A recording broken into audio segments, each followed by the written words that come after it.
You're still watching iBrand Daybreak, and it's time to talk money. On our money segment, we'll be talking about tips on how to start and successfully run a freelance business. Now, joining us to discuss this is Abel Ezeanya, a blogger, an affiliate marketer, and freelancer who joins us via phone to give us tips on how to start and successfully run a freelance business. Good morning and welcome to the show. Hello, good morning. Thank you for joining us, Abel. Now, let's talk about freelance business. What does it entail to start with? Okay, freelancing. Hello, come again. I didn't get what you said. What does it mean to be a freelancer? What does it entail? A freelancer. Yes. A freelancing is just like basically you are offering your services. Like you're offering your services, but for like a short time, not like a full time. Like they don't need to pay you like for the whole month. They can just, pay you for your services. Like you can do it for a day or two. Like offer your services for like a short time. So that's what freelancing is basically about.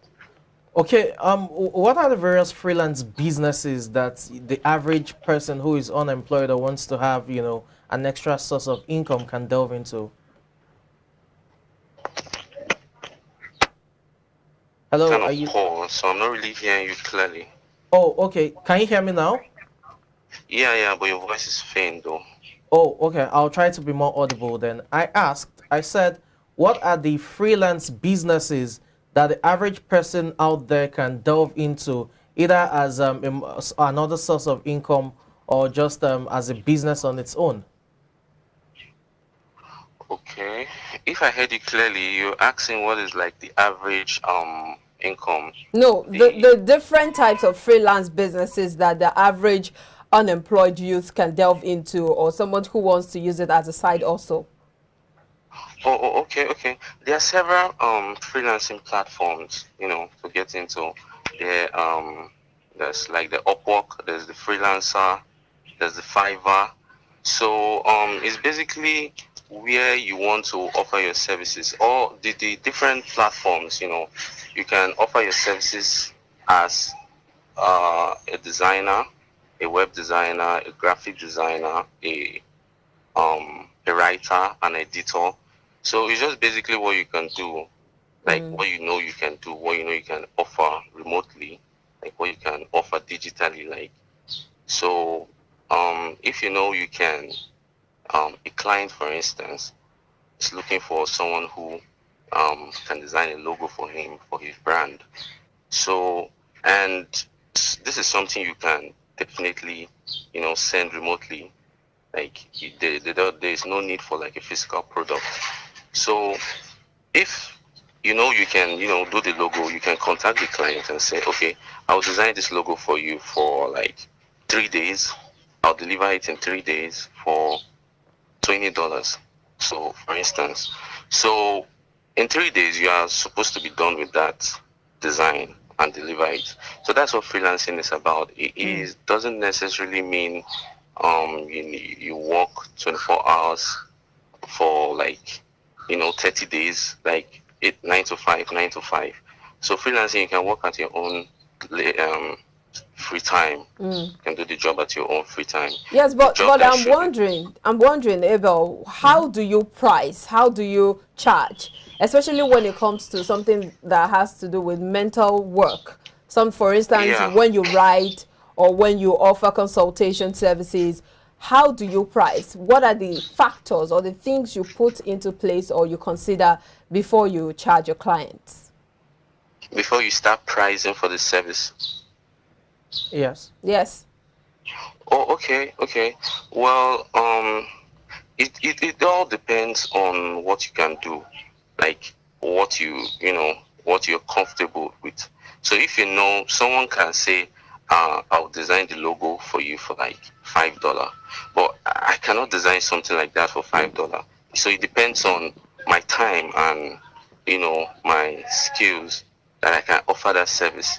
Like I can decide to offer the logo service for like $50. So it's not really the price is dependent on the seller, on the one who is offering the service. So but if the buyer feels comfortable like with the price, then you can go for it. Graphic design is it's a skill, it's a creative skill. So I can do something better than this other person. So definitely I'll, set the price higher than him. I don't know if you So it means understand what I there's no mean. uniformity or a standard as to this is the benchmark for a particular work or a particular design or a particular service. There's no benchmark, there's no standard. It's just open to the person involved. Yeah, exactly, exactly. Uh, There's no limitations or whatever. It's just really what you can do. If for instance now, like, I'm a bespoke tailor and you come to meet me and you need a design, I can tell you what I charge for it. I can tell you like 10,000 naira for the design, but you can go and meet someone else and the person will just be like, okay, I'll do this stuff for like 5,000. So it's basically the person's what the person feel like. So it's not really about the seller, about the the buyer. Sorry. buyer. Mm. Okay, let's look at you talked about graphic design, you talked about web designing. What are the other freelance businesses that people can delve into? I'm saying that Oh, for those okay, who are probably just fresh out of school and want to delve into a side hustle of some sort. okay. Well, you can any service you feel you can do online. For instance, now, like, I'm a virtual assistant. I'm also a virtual assistant. People pay me online just to help them publish their stuff on Okay. Oh, okay. their website. So I basically don't really do any creative work than just get their content and publish. So I know this is something that they will pay for my time because they're so busy with their other tasks Mm. that they need someone who will just be there. So it's just like you're chatting with someone overseas, like what you feel that you can just sell to this person like remotely. So I also offer, like, I'm an author on Amazon, so I format and publish people's book Okay. like online. So what you do is you send me the Microsoft Word document, then I format it into a book that I can publish online, like on Amazon or Barnes and Noble, all these online book publishing platforms. So this is something I can do, from the comfort of my home. I don't need I don't need to, deliver any physical product to you. Once the book is published online, you can order the book and get the book, the physical product. So it's Okay. already online. So basically, freelancing is just what you think you can offer. Like, you can just think about anything. If you like reading a lot, you're the type that a voracious reader, and you have a good English, a good English command. So you can offer your service like as an editor. Like, I will help you edit your Okay. blogs or article, or you can set a price like for 500 words. I will edit your 500 words article for $5. You can set it like that. So, and definitely people will contact you. You don't be surprised. People will start contacting you like, please help me edit my documents, help me.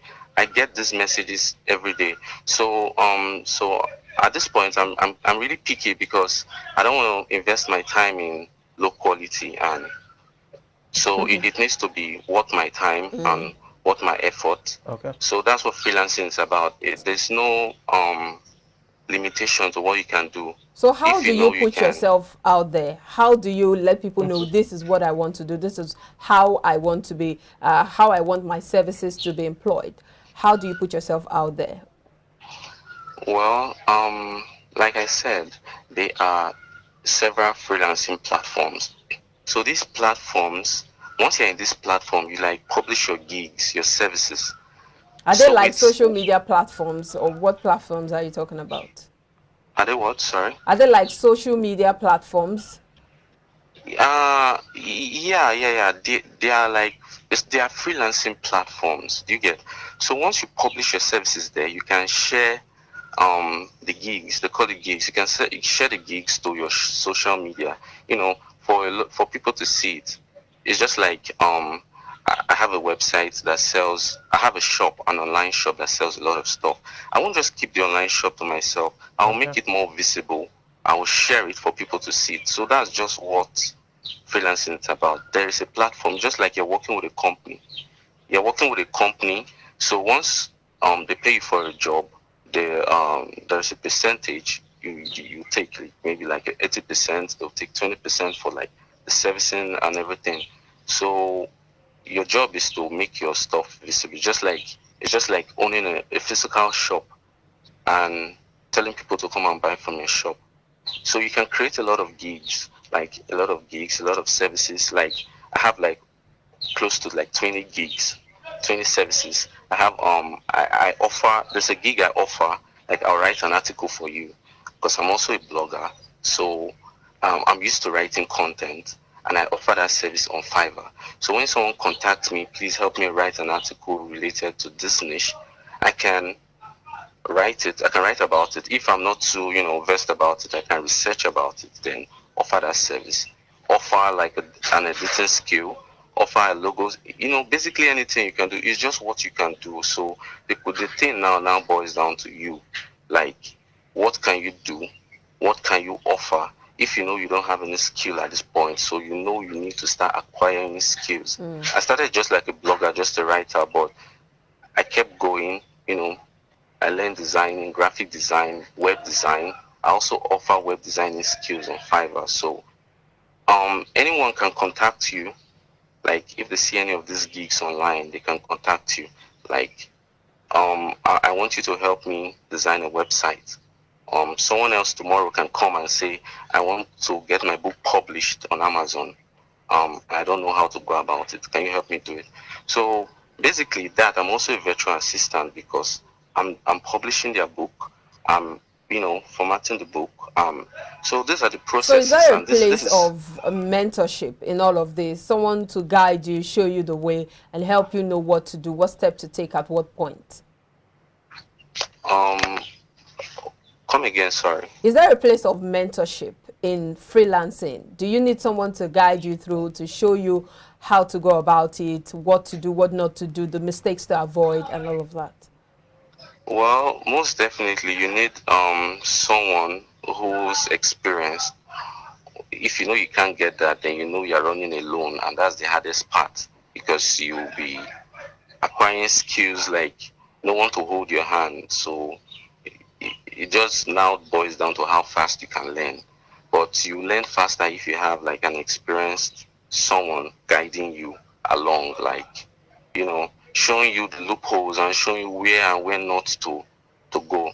Like when I was doing this on my own. I had no one to help me. So if I had someone, then I would have gone so very far. Most definitely. So maybe you should share So, with us some of the mistakes you could have avoided if you had someone to guide you. well, some of the mistakes. Well, I would just say don't even avoid making mistakes because you will definitely make tons and tons of mistakes.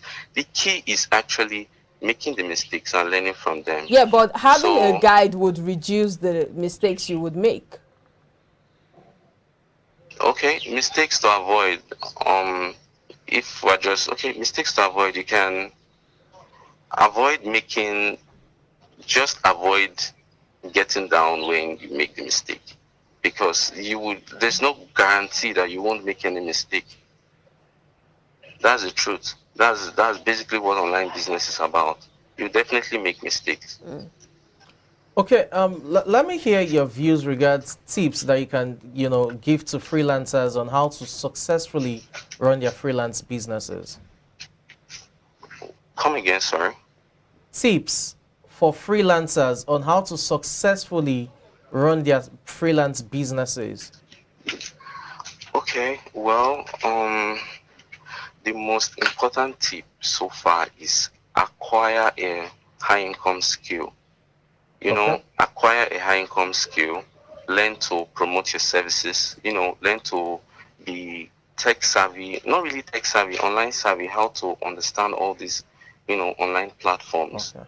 So, and most importantly, acquire a high income skill, because if I'm offering a service, a logo design service for like $5, and I'm offering to publish your book on Amazon for like $100 to $200. So I don't know which one would you actually go for. You actually want to learn about the, how to get a book published on Amazon. So that is a skill about freelancing. That is the most important tip. Acquire a high income skill that you can offer digitally to people, like remotely. Like there's this gig, how to design a WordPress website. You can learn about it, search about it on YouTube. You can offer that skill for like $400 to $500 just to design a WordPress website. Even goes higher, up to $1,000 to $2,000. Wow. So it just depends on how you negotiate with the client. And another skill, another very important skill, I would say you should, someone just starting up should learn is how to communicate, how to, basically how to read and write, how to communicate, how to understand people, and always know that the client is always right.